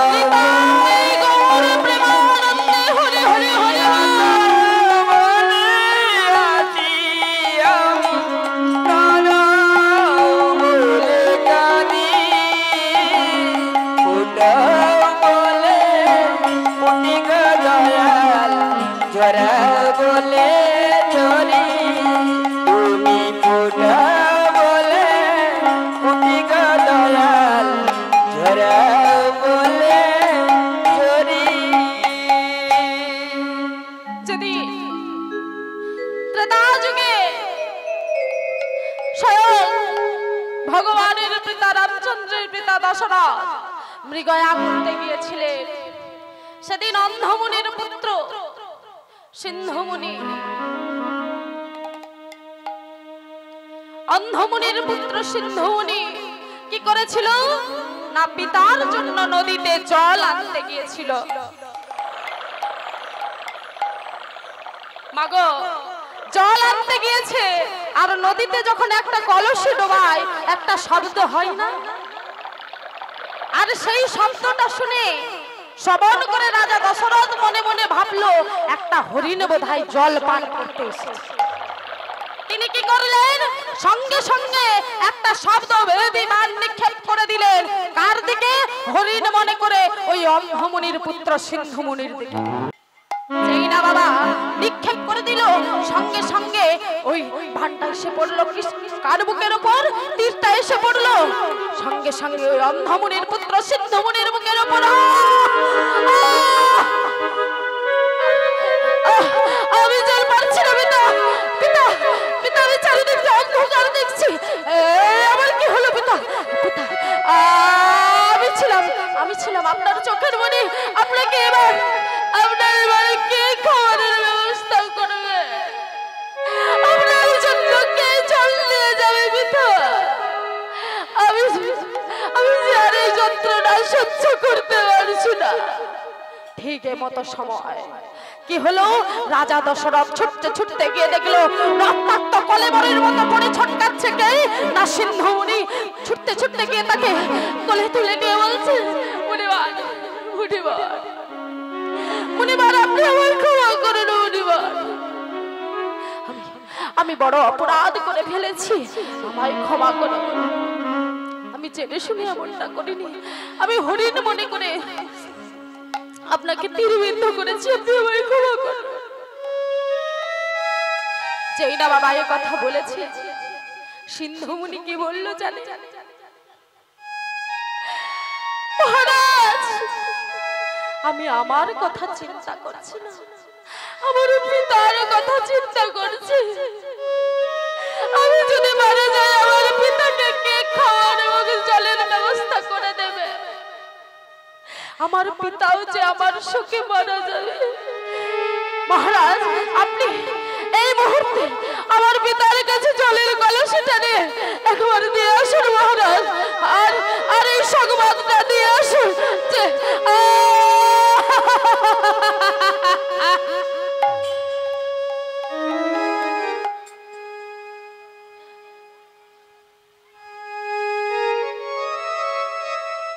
নমস্কার। আজকের পালা কীর্তনে পূজা রানী মিদ্যা এবং ওনার সম্প্রদায় আপনাদের গানে এখানে সবাইকে মুগ্ধ করেছেন। তাই আমাদের গ্রাম নিবাসী অপর্ণা মাইতি পূজা মিদ্যা এবং ওনার পুরো সম্প্রদায়কে 10 টাকা দিয়ে উপহার দিচ্ছেন। আপনারা সবাই নিতাই গৌর প্রেমানন্দ হরিবল বলে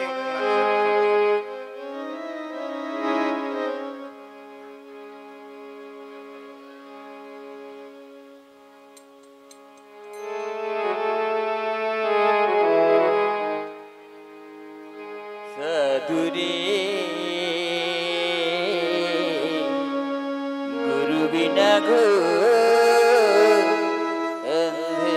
अंधेरा सदुरे নিতাই গৌর প্রেমানন্দে হরে হরে হরে বল। अंधेरा एक ही मंदिर दीपक बिन सोना एक ही मंदिर दीपक बिन सोना फिर भी मेरा मन प्यासा गुरु बिना गो अंधेरा साधुरी गुरु बिना गो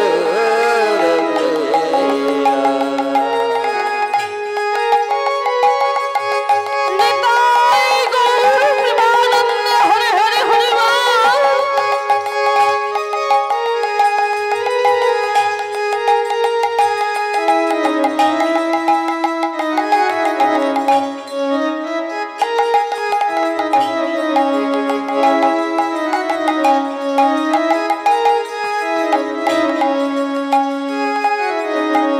जब तक कन्ना रहते कुमारे जब तक कन्ना रहते कुमारे नहीं पति का फेरा रे नहीं पति का फेरा जब तक कन्ना रहते कुमारे नहीं पति का फेरा रे नहीं पति का फेरा गुरु बिना गो अंधेरा নিতাই গৌর প্রেমানন্দে হরে হরে হরে বল।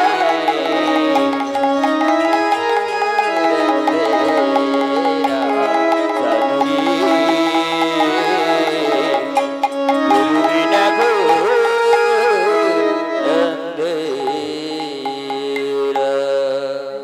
হ্যালো হ্যালো, জয় গৌর জয় নিতাই।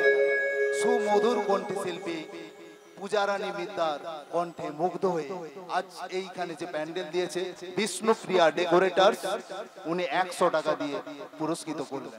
জয় গৌর জয় নিতাই। শুধু ভক্তমণ্ডলী কাছে বিশেষভাবে অনুরোধ, আপনারা কেউ যদি প্রসাদ খেতে বাকি থাকেন অবশ্যই চলে যান।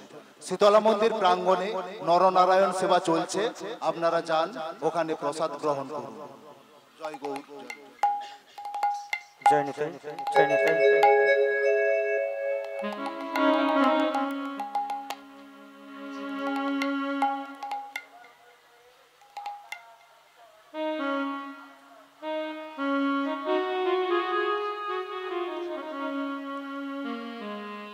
কে আনিল রে কোথায় ছিল রে মধুমাখা হরি নাম কে আনিল রে কোথায় ছিল রে মধুমাখা হরি নাম কে আনিল রে কোথায় ছিল রে মধুমাখা হরি নাম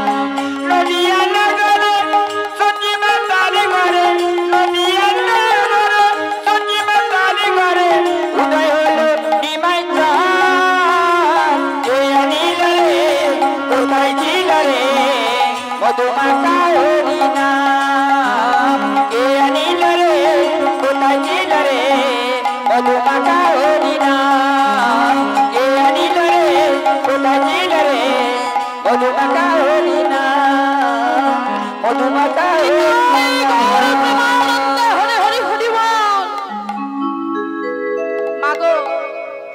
রক্তাক্ত কলেবরের মতো পড়ে ছটকাচ্ছে কে আজ সিন্ধুমণি রাজা দশরথ সঙ্গে সঙ্গে দেখতে পেলেন কথা বলতে বলতে চলে গেল কোথায় মৃত্যুর মুখে ঢলে পড়লাম সেই সিন্ধুমণির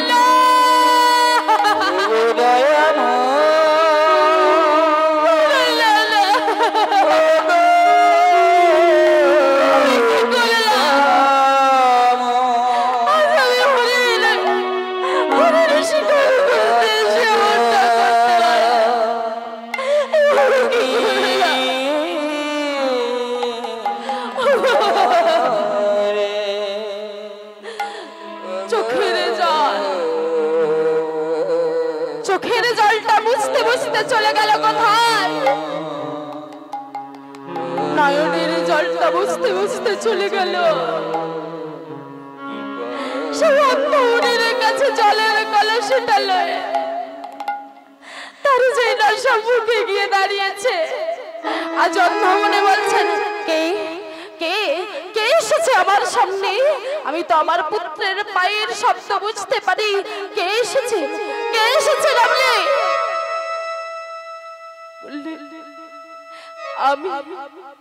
আমি হলাম রাজা দশরথ রাজা মশাই আপনি এখানে কি মনে করে এসেছেন তা বলে আমার প্রণাম নেবেন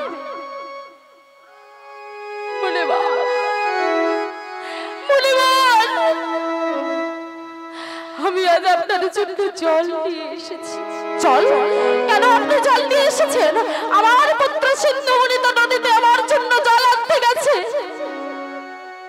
মুনিবার আমি আজকে একটা বেশি বড় ভুল করে ফেলেছি আমি মনে করে আপনার পুত্র সিন্ধুমণিকে সহজভাবে দিয়ে বালের দ্বারা নিহত করে ফেলেছিল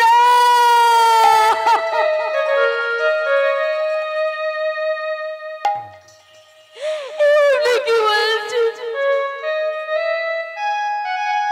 হতে পারে না না না না এ কোনোদিন হতে পারে না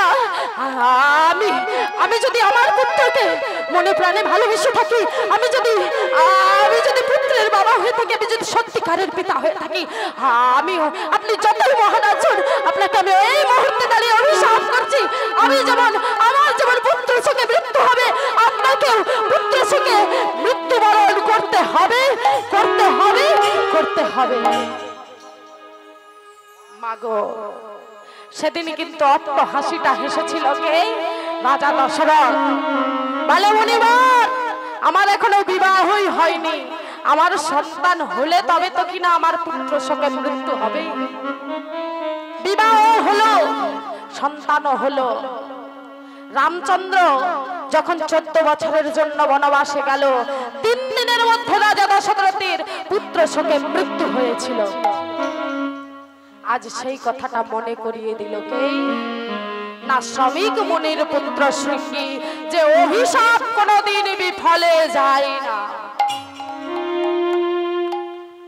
তাই বাবা আজ কি করলো শ্রমিক মুনি শৃঙ্গীকে বলল বাবা যা তুই গিয়ে পরীক্ষিত মহারাজকে খবরটা দিয়ে আয় যে 7 দিনের মধ্যে তার মৃত্যু নিশ্চিত মাগো সঙ্গে সঙ্গে সিংহে বলল বাবা আমি কোন আদর নিয়ে ওই পরীক্ষিত মহারাজের কাছে গিয়ে দাঁড়াবো না না না আমি যেতে পারবো না সঙ্গে সঙ্গে শ্রমিক মুনি আদেশ করলো কাকে তারই শিষ্য গৌরমুখকে গৌরমুখ চলেছেন কোথায় না পরীক্ষিত মহারাজের রাজদরবার কেমন করে চলেছেন গো এত বলি গৌরমুখ গমন করিল গমন করিল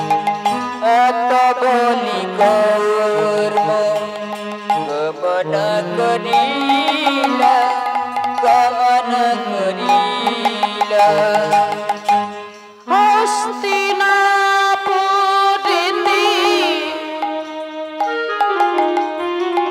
উপনীত হইল হস্তিনাপুরেতে উপনীত হইল এত বলিল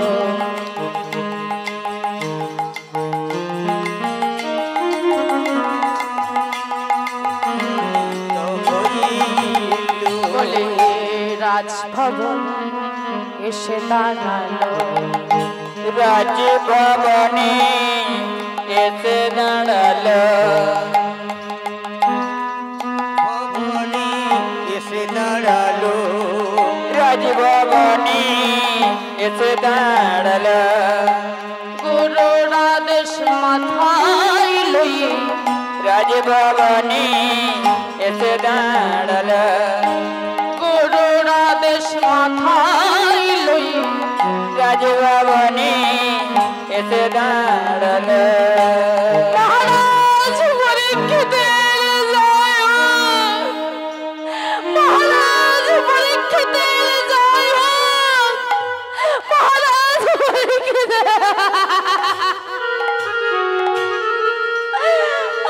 আমি শুনতে পারছি না। আমি কেমন করে মহারাজ পরীক্ষিতকে সংবাদ দেখিয়ে দেব বলো না। অন্তরে বাবা, অন্তরটা ফেটে যাচ্ছে, কান্নায় ভেঙে পড়ছে আজ গৌরব।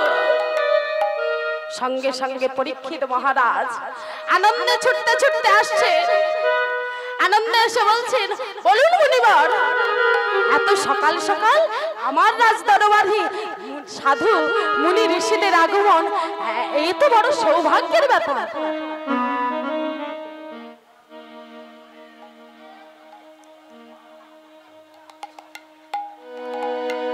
মাগো বললো, এ তো বড় সৌভাগ্যের ব্যাপার।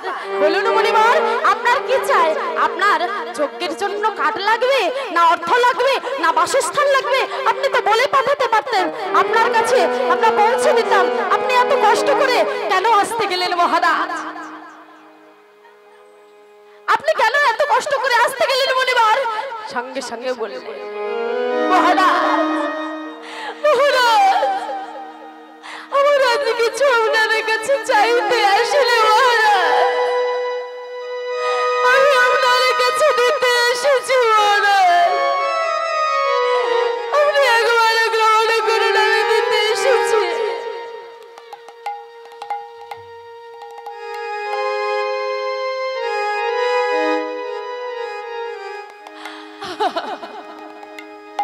সঙ্গে সঙ্গে যেই না নয়ন জলে মুখ ভেসে যাচ্ছে, মহারাজ পরীক্ষিত বললেন, শুনুন, আপনি কি দিতে এসেছেন সেটা তো বলুন, আপনি কেন কান্নায় ভেসে যাচ্ছেন একবার বলুন। সঙ্গে সঙ্গে বললেন, মাগো, সঙ্গে সঙ্গে বললেন, কি দিতে এসেছেন? আমায় দিন, আমায় দিন। বললেন, মহারাজ, আমি আজ কোন শুভ সংবাদ দিতে আসিনি, আমি আজ একটা অশুভ বার্তা নিয়ে এসেছি আপনার দ্বারে। অশুভ বার্তা? কোন কোন সময় সাধু বৈষ্ণবদের অশুভ সংবাদ শুভ সংবাদে পরিণত হয়ে যায়নি, তাই গৌরব প্রেমানন্দ মাগো যেই না এই কথাটা বলেছি, সঙ্গে সঙ্গে গৌরব বলছেন, শুনুন মহারাজ, আমি আপনার কাছে কি বার্তা নিয়ে এসেছি। আপনাকে শ্রমিক মুনির পুত্র সিংহী অভিশাপ দিয়েছে 7 দিনের মধ্যে আপনার তক্ষক দংশনে মৃত্যু আনেবার জন্য।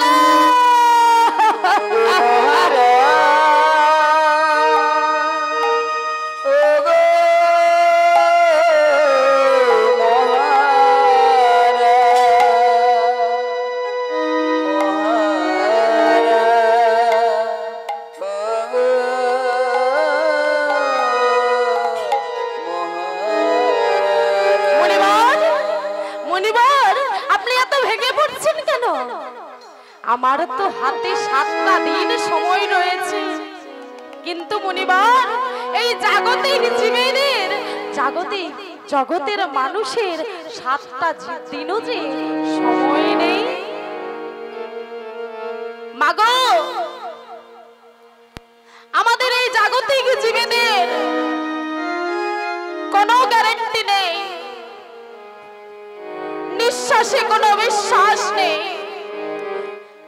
পরীক্ষিত মহারাজ তবু 7টা দিন সময় পেয়েছে, আমরা তো 7টা সেকেন্ড সময় পাবো না। মৃত্যু যদি ঘনিয়ে আসে, আপনি কোন অবস্থায় আছেন, কেমন অবস্থায় আছেন, সে কিন্তু বাবা দিক কোনো জ্ঞান করবে না। আপনাকে সেই মুহূর্তে সেই স্থান পরিত্যাগ করে চলে যেতেই হবে। বলা যায় না আজ এই আসরে দাঁড়িয়ে এত কথা বলছি, কাল তো নাও থাকতে পারি। নিঃশ্বাসে কোনো বিশ্বাস নেই, এই গ্যারান্টি কেউ দিতে পারবে না। মাগো, অনেকে তাই বলে না যে হরি ভজন করতে হলে সময় থাকতে থাকতে করো, সময় চলে গেলে কোনোদিন আসবে না। বাল্যকালে কৃষ্ণ ভজে কৃষ্ণ পাবার আসে, যৌবনে কৃষ্ণ ভজে কৃষ্ণ আসে কি না আসে, আর বার্ধক্যে কৃষ্ণ ভজে শুধুমাত্র জমির তলা আসে। নিতাই গৌর প্রেমানন্দে হরি হরি হরি বল। তাই মাগো, সময় থাকতে থাকতে পথটা ধরে নিন, অনায়াসে পৌঁছে যাবেন, না হলে কিন্তু সময়ে পৌঁছতে পারবেন না। ছোট্ট থেকে বাচ্চাদেরকে শিক্ষা দিন, কৃষ্ণ ভজনের দিকে, কৃষ্ণ পথের দিকে এগিয়ে দিন। আজ তাই তো মহারাজ পরীক্ষিত জগৎ জীবকে শিক্ষা দিলেন, শোনো, আমার 7 দিন পরমায়ু রয়েছে, তোমাদের তো 7 সেকেন্ডও নেই। আমি তো তবু 7টা দিন সময় পেয়েছি, কিন্তু বাবা তত্ত্বের দিক থেকে যদি বিচার করে দেখি, আমাদেরকে কিন্তু 7 দিনের মধ্যেই মরতে হবে। মরতে হবে না মা? ও মায়েরা, 7 দিনের মধ্যে মরতে হবে তো? কি কি 7 দিন গো মা? ও তাহলে সোম থেকে শুরু হলো বলে? রবি থেকে শুরু হয়েছে মা, সোম থেকে না।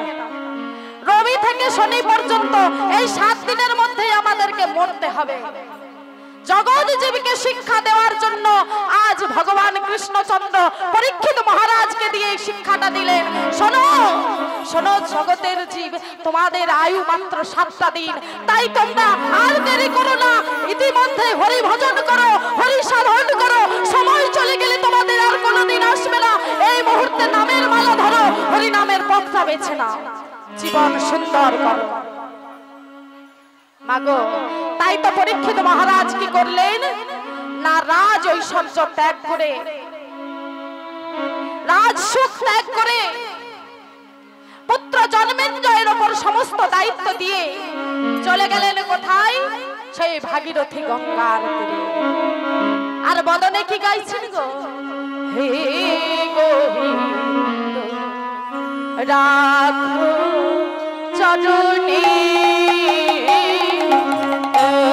গোবিন্দ রাখো চরণে,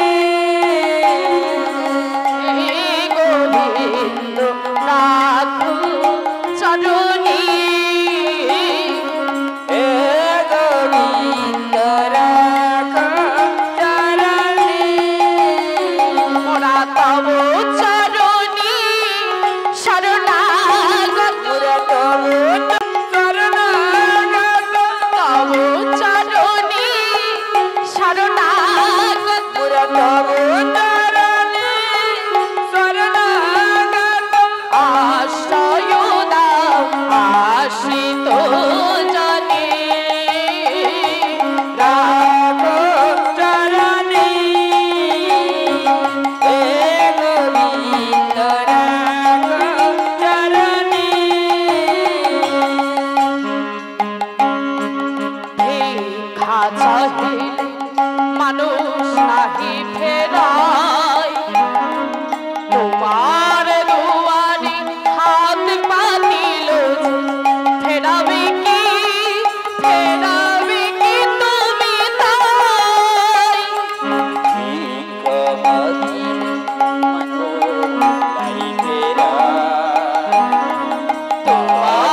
কারণ সামান্য একটা গ্লাস জলের জন্য আমি সাধুকে যে অত্যাচার করেছি মুনির উপরে, তাই আমি আজ থেকে প্রতিজ্ঞাবদ্ধ হলাম আমি অনাহারে অনিদ্রায় জীবন যাপন করব যতদিন পর্যন্ত তোমার চরণ লাভ করতে পারি। তাই মাগো কি করলো না, ভাগীরথী নদীর তীরে যেই না উপস্থিত হয়েছে ভগবানের করুণায়, সেখানে কি হলো, সনকাদি মুনি ঋষিগণ এসে উপস্থিত হলো।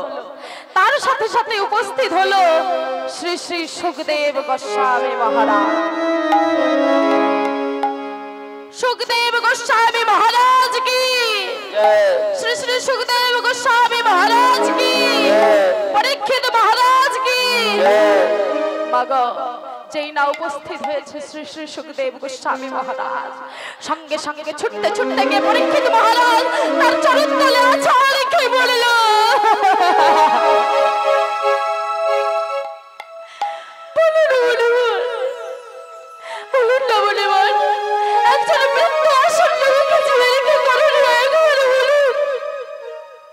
আমি যে মৃত্যু পথে যাচ্ছি, আপনি একবারে কৃপা করে বলুন হ্যাঁ আমার করণীয়টা কি, আমার কর্তব্যটা কি। শুনুন মহারাজ, হরিনাম সংকীর্তন হরি ভজন ছাড়া আপনার আর দ্বিতীয় কোনো রাস্তা নেই। আমি আপনাকে 7 দিন 7 রাত্রি ভাগবত কথা শোনাবো, আপনি তা শ্রবণ করবেন, তবে ভগবানের করুণায় আপনি ভগবানের চরণ লাভ করতে পারবেন। মাগো কি হলো না, 7 দিন 7 রাত অনাহারে অনিদ্রায় কি করলো পরীক্ষিত মহারাজ শ্রী শ্রী সুখদেব গোস্বামী মহারাজের কাছে হরি কথা আস্বাদন করেছিলেন। সেই থেকেই আমাদের এত চারিদিকে ভাগবতের উৎপত্তি। মাগো হরি গুণগান হরি কথা আস্বাদন করার পর ব্রাহ্মণগণ বৈষ্ণবগণ এবং শ্রী শ্রী সুখদেব গোস্বামী মহারাজের কাছে বললেন, আপনারা কৃপা করুন, আমি যেন ভগবানের চরণটা লাভ করতে পারি, অনায়াসে যেন বৈকুণ্ঠ ধামে পৌঁছে যায়। কি করছে তাই মা, ঠিক মতো সময় উত্তরা দেবী আমার একটা ফল নিয়ে ছুটতে ছুটতে আসছেন। সন্তান 7 দিন অনাহারে আছে, তাই ছুটতে ছুটতে যাই না ফলটা নিয়ে আসছেন।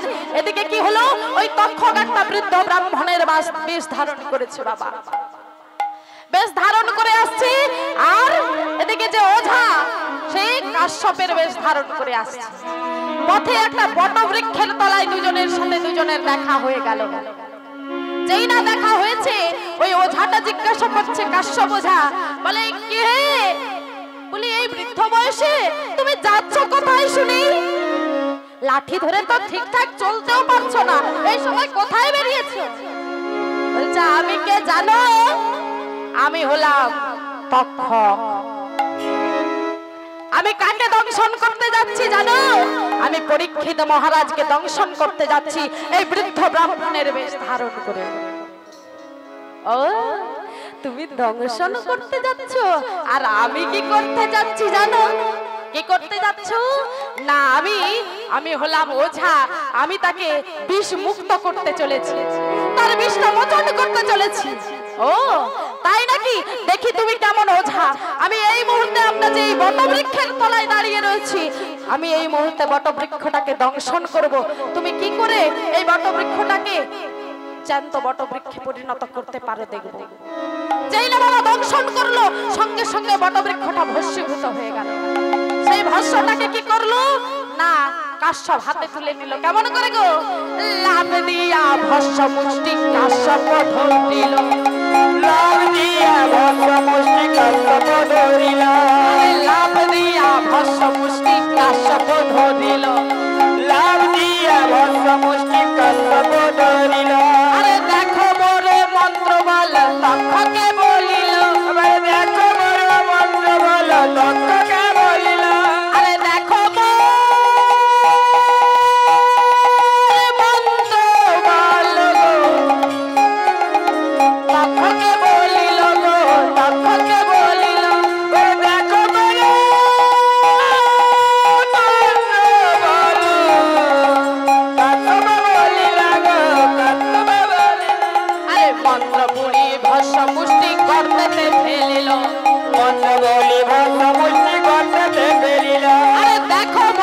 মন্ত্র বলে তক্ষকে বলিল, দেখো বড় মন্ত্র বলে তক্ষকে বলিল, যেমন ছিল তেমনি হলো, যেমন ছিল তেমনি হলো, যেমন ছিল তেমনি হলো, যেমন ছিল